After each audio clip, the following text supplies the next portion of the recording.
Hi everybody and welcome to Heel Heat. My name is George Coles. This is our WWE show for the week.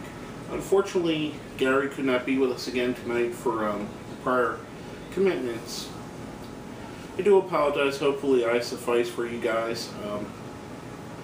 And just so, because I've heard a couple people have asked, is there issues or anything? No, it's a work deal. Gary's having to work a lot more time than normal.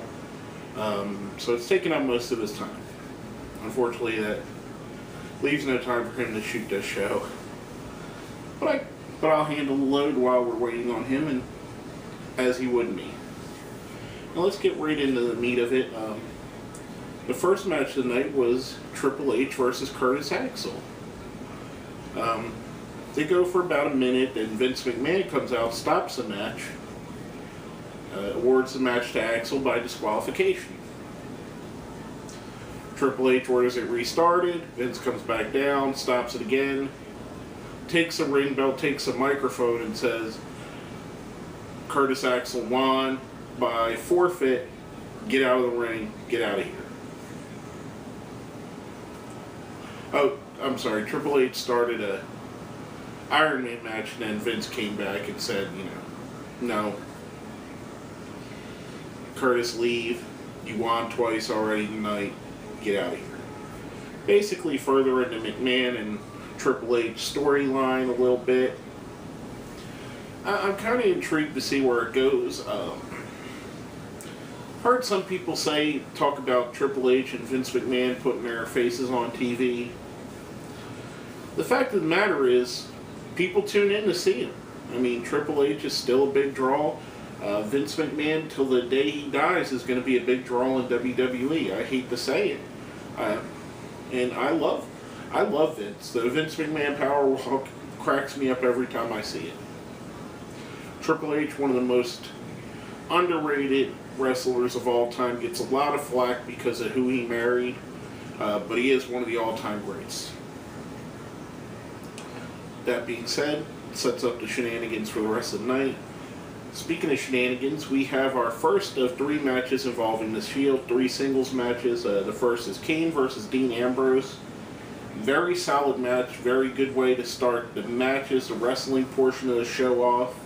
Kind of a precursor of what was going to happen later on the night. Again, these guys do not disappoint when in the ring with each other. Ambrose is a future star and Kane is a current star. Look like $1 million. The end comes when the Shield jumps in, starts attacking Kane, and Daniel Bryan and Randy Orton make the save. Next match we have is The Miz versus Cody Rhodes. Honestly, I found myself not giving a damn about this match, to be honest with you guys, and it's nothing against Cody. Probably more so against The Miz. I didn't expect Cody Rhodes to win, which is a shame because I think he's a lot more talented than being somebody's job boy.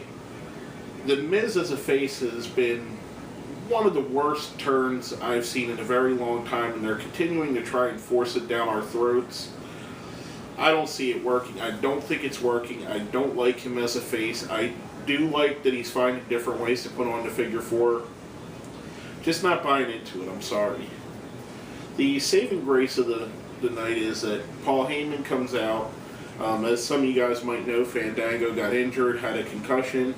He's out of the 3-way at Payback, so Heyman came out to announce that Curtis Axel was taking his place.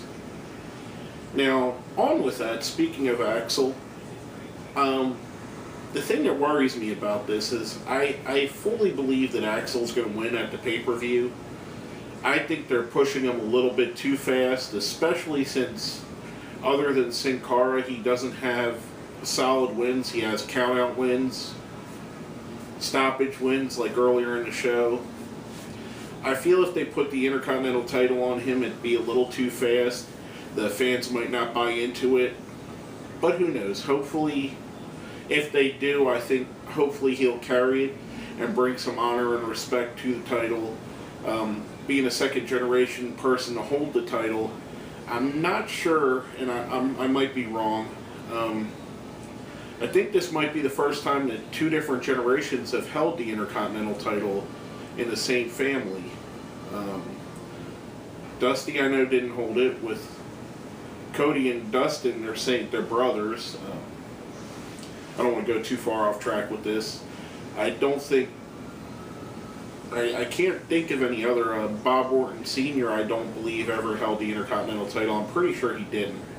So I think this would be the first time, if he did, that a father and son both won that title, and I think that'd be pretty cool, but I just don't think it's the time yet.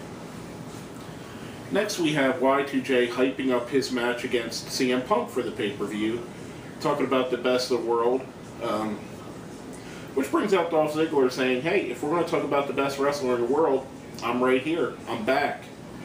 Y2J challenges him. Ziggler says, you got a match tonight versus Big E Langston. Puts him right into it. Into what I thought was a fantastic match. Big E Langston's continuing to improve and impress me every single week. I really like the trajectory his career has taken. He's been someone that's been very solid ever since appearing on the show. I think there's nowhere but up for this guy. I think he's a future star in the making. A little bit of a tease later on that we'll get into, but I really enjoyed this. I rather enjoyed Y2J versus Big E Langston, and I'm saying that about the majority of Big E's matches. And of course, Y2J gets a win on it. Now, our next match of the night was Sin Cara versus Antonio Cesaro. I went into this match with somewhat lowered expectations. I've seen Sin Cara wrestle Cesaro before. It was okay, nothing great. However, they stepped their game up. I got to give Sin Cara props on this one. He's someone that, you know, we've blasted in the past for his skill and his ring work. On this, him and Cesaro put on a very entertaining match. Up until this point of the night, I thought it was the best match of the night. I was very impressed with the interaction, the back and forth. I thought it was amazing. I like what Cesaro could do against a smaller guy. He gets to showcase more of his power moves. They look more impressive. The way he's going into the neutralizer with the swinging chin lock into it, kind of putting him asleep before he does it, I really like that. I like where they're going with this, and I enjoyed this match. I'm not ready to give up on Sin Cara like a lot of people are. A lot of people are very negative on him, and I have been as well. If Sin Cara can put on matches like this on a constant basis, I don't see any reason why he couldn't be a high middle card U.S. champion, Intercontinental champion. I mean, if he continues like this, he's going to make me eat my words. Speaking of eating our words, let's go into our question of the week from last week. Now, the question was, would you like to see the brand split come back? Now, we have an answer from one of our friends, Closure Damas. I'd like to see the brand split up again. It gives me more up-and-coming superstars.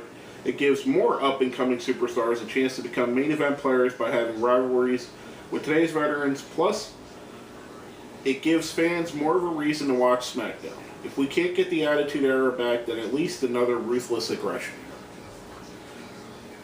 I agree, Closure. The thing, and I've touched on this before, a guy like Sheamus we see wrestle almost every show, 3 times, 2 times a week. Cody Rhodes 2-3 times a week. Randy Orton 2-3 times a week. Even some of the guys that we really like, The Shield we're seeing wrestling 2-3 times a week, and Miz we're seeing wrestle 2-3 times a week. You start to get burnt out seeing the same act over and over again. At least when there was a brand split, you knew that if Cena was on Raw, you wouldn't see Cena on SmackDown. Or you do vice versa. If MVP was on SmackDown, he wouldn't be on Raw. I would honestly like to see him go back for that reason. It would make the 2 world championships, a world title and the WWE title, would hold more weight, being the main belt for a show.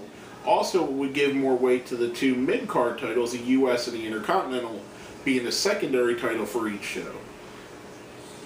I could see them doing something, maybe Raw gets to keep the ladies, the Divas division, and SmackDown gets the tag division, or maybe the tag division goes to main event. If you're a tag team, you wrestle on main event every week. I don't know. With the main event added in the Saturday Morning Slam, which will be coming back in the fall. I don't know how they would work them in with the brand split, but I'm sure they could find a way. Main event could be the matches, the bridge. You could put, like they used to with Superstars, they can each give one match on the show. I think the brand split would be wonders again. Hopefully that's where they're going with Triple H and Vince, that one takes one and the other takes the other show. Now we're going to go into our question this week, and I'm going to read a comment that was posted on last week's show that made me go with this question. It's from Mr. JJ1279. He put Jerry Blackwell as a pretty good host, meaning me. He also, in another video, compared me to Jerry Blackwell. I never noticed it before, to be honest with you. I know Jerry Blackwell. He's a large guy, just like me. Bearded guy, brown hair, brown beard. Probably about my build, to be honest with you guys. I think it's kind of spot on. So the question of the week I have is, for those of you that have seen me and Gary, who do you think we look like in wrestling? Could be funny, could be serious. Let us know what you think. I think it's a funny topic. I think it's kind of funny. The Jerry Blackwell thing made me laugh. I'm not offended at all by it. You know, I hope he wasn't trying to offend me. I don't think he was. He's since subscribed to our show, so I don't think he was trying to offend. I think he was just making an observation. But let us know. I'd like to hear some of the funny things, or maybe not so funny, that you guys could come up with. I've heard other wrestlers compared to myself in the past, so I'd like to hear what you guys think. Also, Gary, who do you think Gary looks like? And if you guys, I know he hasn't been on a couple shows, take a look back a few. He does all of our top 10s that we've done. He's been on every one except one where I've involved my brother. But take a look back, look at Gary too. Give us opinion what you think, who you think Gary looks like. And you don't have to limit it to wrestling. If you want to go somewhere else other than wrestling, you can, but I think it'd be funnier if you thought of wrestlers we looked like. And when you get that, you can put it on our Facebook, our Twitter, or hit us up down there, right down in the comments. Now going back to the show, we got the next match of the night was Randy Orton versus Roman Reigns. A decent match. It breaks up with Daniel Bryan and Seth Rollins both interfering in the match, and the match gets thrown out. But it starts the match of the night right off of that. Daniel Bryan versus Seth Rollins. I kid you not, this was one of the greatest matches that I've ever seen on Monday Night Raw. I am going to base my rating when we get on that, when we rate this show, it's going to be based just off of this match. The rest of this could have been 2.5 hours of Hulk Hogan talking in the ring, and it would still get the same rating I'm going to give it. But I thought this was an absolutely fantastic match. They brought the intensity, they brought speed to the match. The crowd was eating out of the palm of their hands. The counters. Daniel Bryan hitting the Chaos Theory, which was amazing for Doug Williams fans. That move is amazing. Seth Rollins bringing out the Buckle Bomb from his days in Ring of Honor. I mean, just amazing the stuff they were doing. Daniel Bryan using the surfboard and going into the Dragon Sleeper. Rollins hitting the surfboard. Daniel Bryan having the counter for the surfboard. I mean, it was amazing. Definitely a 5-star match. I don't know if Wrestling Observer has rated it or not yet. I haven't seen, but I would definitely say this is a 5-star match. Probably, in my opinion, one of the top 5 to 10 wrestling matches in the history of WWE Raw. In all time, all 20 years. It was just fantastic. And Daniel Bryan, of course, wins their first meeting. Of course, everybody knows they've met in Ring of Honor. But that's what Cole said, so we'll give him his due. Cole also said that Puerto Rico is a different country, so he's not too good with his facts. Next we have, that was another thing I'm sorry I forgot to mention on the Cesaro match, was Zeb Coulter was scouting the match talking very positively about Antonio Cesaro. So maybe something is going to go there. Maybe he's getting a bigger stable than just Jack Swagger. Maybe not. Maybe they just needed a heel announcer out there. See how it went. Now, coming off the Bryan and Rollins match, we have Kaitlyn's finally going to find out her secret admirer. Time comes. Biggie Langston walks down in a pretty nice suit, something you would wear out to a club, I guess. Something I would have wore out to a club. That's what it looked like to me, a club shirt and pants. With a bouquet of flowers. Does a pretty serious promo. Looks rather sincere. I bit right into it. I was hook, line, and sinker. I thought, wow, this is where they're going. Big E's going to be her secret admirer. Leans her over to kiss her, drops her. AJ Lee comes out, explains that, and I thought this was this is the best promo that AJ Lee's ever cut. I thought this segment was fabulous, by the way. Everything from Big E, Kaitlyn, she was good. Her trying to force the crying was a little much to me. But AJ was spot on with the promo she cut, talking about AJ and Kaitlyn used to be best friends, how Kaitlyn never supported her with all the trouble she's had over the past couple of years with men. I thought it was spot on. It explained why the heel was doing what she was doing to the face. And hopefully on Payback, we get to see a fabulous match based off of that. I thought it was great interaction. I thought it was an excellent segment. Everybody in it shined, in my opinion. Which is the goal of this thing. It's a goal of going out there, win, lose, or draw. You want to make everybody involved look good. Now the next thing we had was kind of a letdown. We had Damian Sandow versus R-Truth. To me, it was just okay. I mean, maybe based on what we had leading up to it, it made me feel a little bit lackluster on this. But I just didn't do much for me. I'm sorry, I like both guys. I think R-Truth is a hell of a talent. Damian Sandow, I think, is one of the future best heels in the business. So, I mean, but this match just didn't do it for me. Next, we had a continuation of the growing thing throughout the night. Was Stephanie made an arrangement for Triple H and Vince to meet her in their office. They get together. Stephanie tries to hash out their problems. Eventually gets them to hug it out at the end. Again, all coming, I think it's going to culminate in McMahon and Triple H somehow facing off against each other, hopefully leading to the brand split. Hopefully something good comes out of it. Hopefully they don't hog up TV like a lot of people are worried about. Then we'll go to our main segment of the night. Ryback and John Cena, basically a confrontation to sell the pay-per-view. And to make sure they don't get at each other, we had the Lumberjacks for the first stage of first stage of Hail?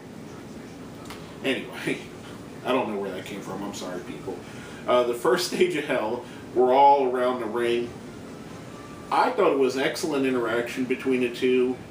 Ryback was good, and where he was stumbling, John Cena played off of the crowd very well, and I'm going to give him his props on this one, guys. Cena knew when to cut Ryback off because the crowd was losing interest, and he knew when to lay out and let Ryback go through his spiel so he builds up his heat. I thought it was fantastic. I thought great hype for the pay-per-view. It ends up with them trying to beat each other up, and of course the Lumberjacks holding them back from getting at each other. I thought it was a good ending. I really enjoyed it, to be honest with you. And for the most part, most of the show I rather enjoyed. A few negatives here and there. Miz and Cody lost my interest. Sandow and Truth lost my interest. Other than that, I think everything else was spot on. It was a very good Monday Night Raw. And I'm going to go right into our ratings. Now, I know if you guys have watched our show before, you know we go from a 1 to 5 rating. 1 being the worst, 5 being the best. 1's a Cena, 2's a Big Show, 3's a Sheamus, 4's a Daniel Bryan, 5 is a CM Punk. I'm giving this a 5 CM Punk. If nothing else but Daniel Bryan and Seth Rollins happened on this show, it would still get a 5. If everything else was Katie Vick for 2.5 hours, still get a 5. That's how good that match was. Take the match away, I'd still give it a 4. So the show itself was excellent. Now, before we go off the air, usually that's what we close with. There's a couple things I want to mention. I mentioned it on one of our shows last week. Our friend Josh Adams, who's a constant supporter of our show, he's always putting it, commenting, always sharing, always liking what we do. He's been a very good supporter. He started his own YouTube show under Josh Adams. If you go to our front page, he's got a link somewhere. It'll be on the my left-hand side, but to the right-hand side of the screen. Somewhere under there, you'll see him, the Masked Tweeter, the Deadly Sins, and Natter Raider. I'm sorry, Natter. All on that side. There's a link to his page. He's putting up some really good videos. So far, he's done 2. The first was a general conversations about things he likes, doesn't like. The second one was more straightforward wrestling talk. I love hearing from Josh. I thought he's doing an excellent job. You guys give him a check out. Go check out his stuff. Give him a like, give him a follow. Encourage him to keep putting out more. I enjoy hearing his voice. I enjoy friends of ours putting out their voices as well. Maybe sometimes he's going to agree with us. Maybe sometimes he's not. As long as he's putting it out there and there's a nice debate, I mean, it's excellent. I thought it was very enjoyable, the 2 shows that he's put out, and I'm hoping to see a lot more from him. Give him a try, guys. See if you like it. If not, you don't. If you do, I mean, what else are you going to do? Look at cats all day on here? Look up old matches of Dory Funk? You can still do that after you're done. And the second thing I want to mention before we go away, our good friend, the Masked Tweeter, I don't know if, I think a lot of you guys know, some of you don't, he has a podcast every Tuesday night at, I believe it's 6 p.m. Tuesday night at 6, yes, I'm sorry, Tweeter. 6 p.m. Eastern Time, called the IWX Show. Last night was episode number 9 with Tito Santana. Now, Tweeter's guest host, Professor Big Daddy, missed the show last night. He put a call out to his listeners, me included, for help hosting the show, come on and talk. He was going to interview Tito Santana. He and I believe Twitter Bob, Captain Hook was another gentleman's name, and myself, all took the opportunity to jump on, have a really good discussion about wrestling topics, as well as got to sit in on an interview with one of the all-time greats, Tito Santana. I want to express, and I've expressed this to him over Facebook, I want to put this on video. Masked Tweeter, I appreciate you letting me come on your show, letting me be a part of that show, giving me the opportunity to talk to one of the all-time greats in Tito Santana. It was a real privilege for a wrestling fan like myself to talk to a WWE Hall of Famer, even if it was for only a few moments. I appreciated the opportunity, and if you guys want to go check it out, they're all archived. You go to www.iwx, I as in India, W as in wrestling, X as in X-ray, show.com, and it's episode number 9.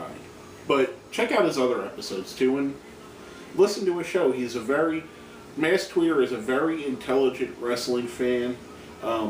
Professor Big Daddy, his normal host, is a former professional wrestler who gives a very nice opinion from someone inside of the business. Great show. I'm not just promoting it because I was on last night. Great show either way. Check him out. iwxshow.com. They'll have links for all the podcasts. The one with Tito Santana was number 9. The week before, he did an interview with James J. Dillon. I know in a few weeks he's doing the Boogie Woogie Man, Jimmy Valiant. He's got an interview. I'm sorry, I don't remember which one, but one of the Mulkey brothers is coming on for an interview. So check him out. Everything from old school wrestling, new school wrestling, and everything in between is covered. Great wrestling guy, very entertaining guy. Check out both them guys, Josh Adams. Check out IWX Show. Give him a listen. If you guys are wrestling fans like I am, and you like our opinion, I think you'll like these guys' opinions too. These guys, like I said, they don't always agree with what we say, but they have great opinions as well. But basically, that's all I have to say. My name is George Coles, and this has been Heel Heat.